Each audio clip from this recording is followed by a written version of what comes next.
제1야당 이재명 대표에 대한 정치 테러 수사 철저히 하라. 새벽도 제1야당 대표에 대한 살인 미수범의 정치 테러로 전 국민이 놀라고 가슴을 쓸어내렸습니다. 그 충격이 아직 가시지 않고 있습니다.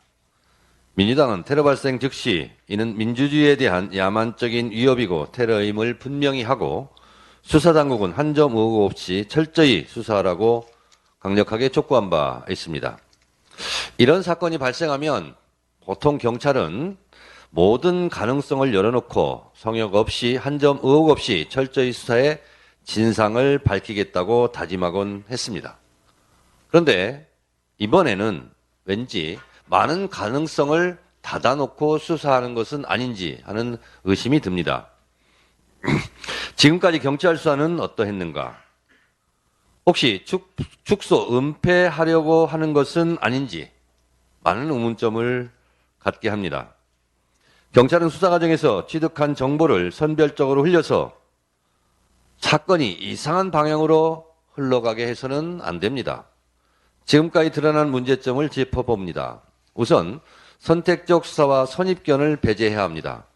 사건 발생 초기 1cm 열상이란 보도가 어떻게 흘러나왔는지 그 출처가 어디인지 밝히고 책임을 물어야 합니다. 양날의 날카로운 검으로 체중을 실어 찌른 살인 미수에 해당하는 상처를 어떻게 1cm 열상으로 언론은 보도할 수 있었는가 하는 점을 밝혀야 합니다. 8쪽짜리 변명문도 전문이 공개되지 않고 선별적으로 몇 문장이 공개되어 떠돌아다니는 것도 매우 이상한 일입니다. 그렇다면 아예 전문을 공개해야 합니다. 가장 분노스러운 점은 핸드폰 포렌식, 통화 내역, 컴퓨터 검색, 조회, 계좌, 추적 등도 철저히 하지 않은 상태에서 마치 단독 범행으로 공범은 없는 것처럼 확정적으로 보도된 언론이 있었습니다. 경찰의 선택적 정보 유출인지 언론의 섣부른 보도인지 철저히 이 점도 따져보아야 합니다. 문제의 벤츠 차량 이동 경위와 과정도 많은 의혹을 낳고 있습니다. 범인의 당적은 공개할 수 없다면서 차량을 태워준 사람이 이재명 지지자라는 점은 왜 또 공개해야 하는지 이 점도 의문이 많이 듭니다. 범인도 이재명 지지자로 위장해 접근해서 끔찍한 범행을 저지른 것 아닙니까? 당적 논란도 마찬가지입니다. 당적은 범행 동기와 관계가 있는 사항입니다. 기왕 언론에 보도된 것도 있으니 당적도 공개 못할 이유가 없습니다.